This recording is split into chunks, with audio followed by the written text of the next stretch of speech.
सहज दर्पण निशुल्क सेवा का रहस्य पूज्य चारी जी महाराज का संदेश है, जिसे शुरू करते हैं। मेरे गुरुदेव सदैव कहते थे, आशीर्वाद मांगना नहीं चाहिए, क्योंकि जब तुम मांगते हो तो वही मांगते हो जिसकी तुम्हें इच्छा होती है। विरले ही वह मांगते हैं जिसकी आवश्यकता होती है, और यह मास्टर के इरादे को सीमाबद्ध कर देता है। शायद वह हमें पूरा संसार देना चाहते थे। बेहतर यह होगा कि हम कुछ न मांगे, उन्हें निश्चय करने दें कि वे क्या देना चाहते हैं। कृपया यह सीखिए कि मांगना नहीं, क्योंकि जब हम कहते हैं कि वे अन्नदाता हैं तो वे अन्नदाता हैं, सब कुछ देने वाले। तो हमें कुछ मांगने की आवश्यकता क्या, वह स्वयं देते हैं। अगर आप धैर्यहीन हो और समय से पहले चाहते हो तो वह तुम्हें नहीं मिल सकता। उचित चीज़ का उचित वक्त पर उचित उपयोग होता है। पेड़ के नीचे अपने बॉयफ्रेंड के साथ आइसक्रीम खाने के लिए पैसा नहीं मांगना चाहिए। पैसे का प्रयोग बहुत सोच समझ कर करना चाहिए, क्योंकि जिसके पास अधिक पैसा होता है वही उसका दुरुपयोग करता है। एक रिक्शा वाला पिज़्ज़ा या बर्गर नहीं खाता, एक अमीर आदमी 100 रुपये का पिज़्ज़ा खाता है। सहज मार्ग में हमें कोई शौक नहीं होना चाहिए। भूख प्यास प्राकृतिक है, परंतु उतना ही पानी जिससे प्यास मिट जाए, उतना ही खाना जिससे भूख मिट जाए। अगर आप अमीर हैं तो आपके घर के ऊपर 20,000 गैलन का टैंक होगा। इसका यह अर्थ नहीं कि आप 2 घंटे तक फव्वारे के नीचे स्नान करें, या आप दांत साफ कर रहे हैं तो पानी बर्बाद हो रहा है। जिनके पास होता है वही बर्बाद करते हैं। हमें अपना समय मूर्खतापूर्वक बर्बाद नहीं करना चाहिए। नए वर्ष का मतलब केवल मुबारक देने की बात नहीं है। शपथ संकल्प हमें अपने आप से करना है कि हम यह जो नया वर्ष शुरू हो रहा है उसे पिछले वर्ष की अपेक्षा बेहतर इस्तेमाल करना है। मैं अपने समय का अपने विकास के लिए बेहतर उपयोग करूँगा। स्वर्ग अच्छा खाना खाने से नहीं बनता, स्वर्गमय वातावरण से बनता है। दिव्य जो हमारा होस्ट है, भक्त जो यहाँ आते हैं, और जब वे उस दिव्य की चेतना में खाते हैं तो सब कुछ अमृत हो जाता है। जैसे कि राजा मिडास को जो भी छूता था सोना हो जाता था। जो कुछ भी मास्टर देते हैं वह अमृत है, चाहे वह ठोस हो या लिक्विड हो या गैस हो। और यह वातावरण भी जो वह लाते हैं, जो भी यहाँ 3 दिन रहकर गेट के बाहर जाता है वह जानता है, जैसे ही वह गेट के अंदर आता है एक अलग संसार अनुभव करता है, बिना किसी परिवर्तन के। इसमें ऐसा कोई संधि बिंदु नहीं है, यह बीच का स्थल नहीं है जहाँ कुछ न हो। गेट के अंदर स्वर्ग और बाहर जो कुछ भी आप कहें, परंतु स्वर्ग नहीं। क्या आपने ऐसा अनुभव नहीं किया? तो कृपया इस वातावरण को बरकरार रखना सीखिए। अपने पवित्र विचारों से, पवित्र कर्मों से, पुस्तकें पढ़कर। कभी कभी जैसे दिवाली के अवसर पर मैं भी गरबा देखना पसंद करता हूँ, और हम थोड़ी मिठाई भी खाते हैं, परंतु हमारे रहन सहन में कोई हल्ला गुल्ला शोर शराबा नहीं है, अनावश्यक भीड़ नहीं है। पर्याप्त स्थान है जहाँ पर हम आराम से बैठकर पढ़ सकते हैं, डायरी लिख सकते हैं। आश्रम का जीवन आपको साफ सुथरा जीवन देने के लिए है, मानसिक सेहत, आध्यात्मिक विकास देने के लिए है। हमें न्यूनतम भोजन न कि अत्यधिक भोजन देने के लिए है। बाबूजी कहते थे कि जन्म मरण तो ईश्वर के हाथ में है। हमें नहीं मालूम कि कब अगला परिवर्तन आने वाला है, कब मनुष्य की मृत्यु आएगी। समय सबसे महत्वपूर्ण है, और समय का उपयोग करने के लिए हमारा जीवित होना आवश्यक है, और जीवन के लिए खाना पीना, सेहत आवश्यक है। सेहत के लिए नहाना धोना महत्वपूर्ण है, परंतु उपलब्ध साधनों का सही उपयोग, एक भी बूंद पानी या एक भी कतरा खाने का फालतू न हो। अगर आप सब ऐसा करें तो खर्चा कितना कम होगा। मुझे दान की आवश्यकता नहीं होगी। बाबूजी ने मुझे शाहजहांपुर में कहा था, देखो पार्थ सारथी, यह लोग मुफ्त में खाते हैं और फिर भी शिकायत करते हैं। अगर मैं आपसे सिटिंग के लिए 1 पैसा भी लूं तो मैं आपका नौकर हो जाता हूं। जब भी आप किसी सेवा के लिए पैसा लेते हैं, आप गुलाम हो जाते हैं, चाहे वह 5 रुपए हो या करोड़ रुपए। निशुल्क सेवा का यही रहस्य है।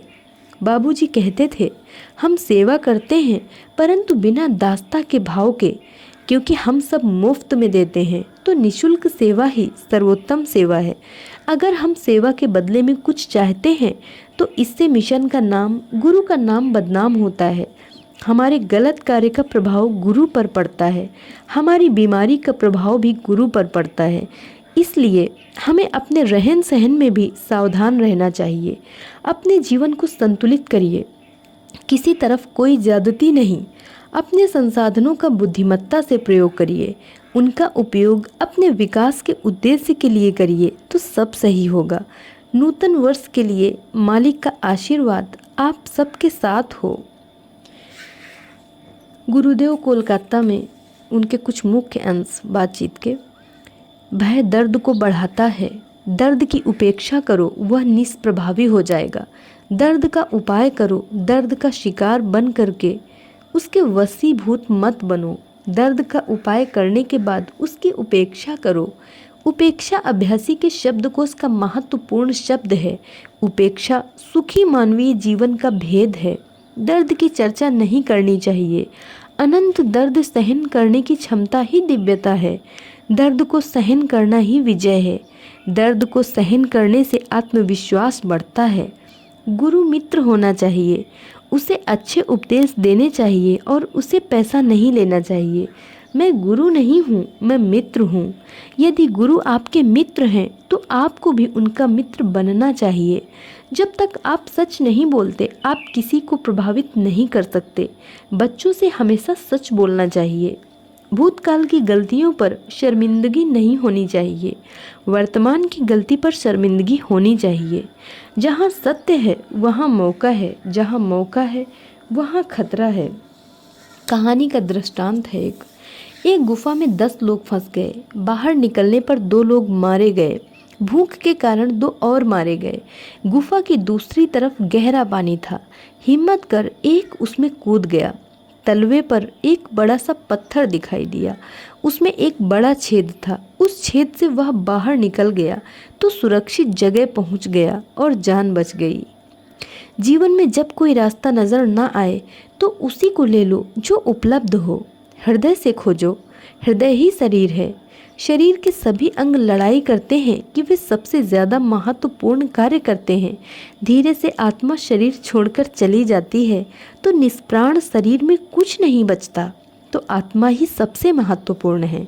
हमारी इंद्रियां वह साधन है जो हमारे जीवन का मार्ग निर्देशन करती हैं, किंतु हम उनका उपयोग करने के बजाय उनका उपभोग करते हैं। आध्यात्मिक शिक्षक से झूठ बोलने की अपेक्षा नहीं की जा सकती, किंतु सच कहने की अपेक्षा भी नहीं की जा सकती।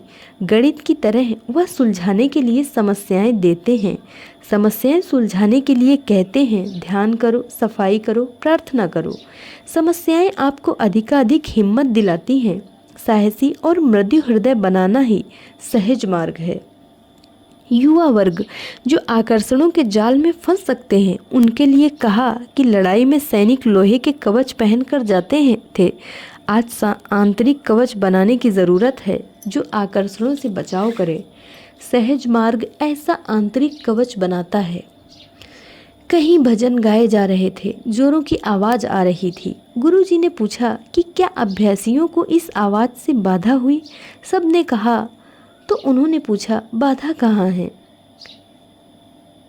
आवाज़ बाहरी थी, हमारे भीतर नहीं।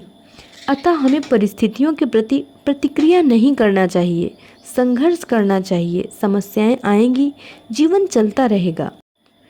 एक अभ्यासी का प्रश्न कि कई लोगों को मालिक नहीं मिलते। मालिक तो कईयों को मिलते हैं, मगर टिकते कितने हैं? 1000 में एक टिक जाए तो भी बड़ी बात है। सब गुरु का बाहरी पहनावा देखते हैं, स्वामी और बुद्ध का ज्ञान खोजते हैं और निराश होकर चले जाते हैं। स्त्री की सबसे बड़ी दुश्मन है। वह तुच्छ बातों पर सहानुभूति दिखाती है। स्त्रियां प्रसाधनों के साधनों पर बहुत समय और पैसा बर्बाद करती हैं। सच्चा सौंदर्य हृदय में होता है। हृदय आईना है। यदि हृदय में शांति और पवित्रता हो तो चेहरे पर पानी छिड़कने से ही चेहरा चमकने लगेगा। क्रीम की ज़रूरत नहीं पड़ेगी, चेहरे पर कांति झलकेगी। हृदय वह दर्पण है जो हमारी सच्ची पहचान करवाता है। मैं पिछले 2 वर्षों से मिशन की क्रियाओं की अपेक्षा क्रेस्ट पर अधिक ध्यान दे रहा हूँ। इसमें खर्चा अधिक हो रहा है, जिस पर विशेष ध्यान देना पड़ेगा। अधिक से अधिक दीजिए और अपने दिल खोलिए। दिल का दौरा बंद दिल होने के कारण भी अधिक होता है। अधिक और अधिक धन से असुरक्षा की भावना आती है। क्या आप असुरक्षित महसूस करते हैं? तो देना आरंभ करें। जब तक हम स्वयं को ध्यान सफाई द्वारा तैयार नहीं करते, हम कृपा ग्रहण नहीं कर पाते। जिस प्रकार जमीन तैयार न होने पर बारिश कोई सहायता नहीं कर सकती। जब प्रशिक्षक सामूहिक सत्संग देता है या व्यक्तिगत सीटिंग देता है तो वह इस कारण सीमित हो जाता है। प्रत्येक व्यक्ति को प्राणाहुति अलग अलग मात्रा में मिलती है। इस पर देने वाले का कोई नियंत्रण नहीं होता और वह पाने वाले की क्षमता से बाध्य हो जाता है। हमारे दिल के खुलने में हमारी बुद्धि बाधक है। हम अपनी बुद्धि की सुनते हैं, ना कि दिल की। बुद्धिवादी के मनस को गहराई तक भेदना पड़ता है, जिससे कि उनके दिल खुल सकें। हमें दिल खोलने की आवश्यकता है। प्रकृति हमें दिल खोलने के लिए देती है। अगर आपका दिल खुला है तो प्रकृति आपको सहयोग देगी। अहम हमारे आड़े आता है। आजकल कंपनियां बंद व भावना रहित दिलों का निर्माण कर रही हैं। जो हमारे परिवार के सदस्य हैं, हमारे करीबी हैं, जिनको हमारी सहायता की आवश्यकता है, उन्हें हमें देना चाहिए।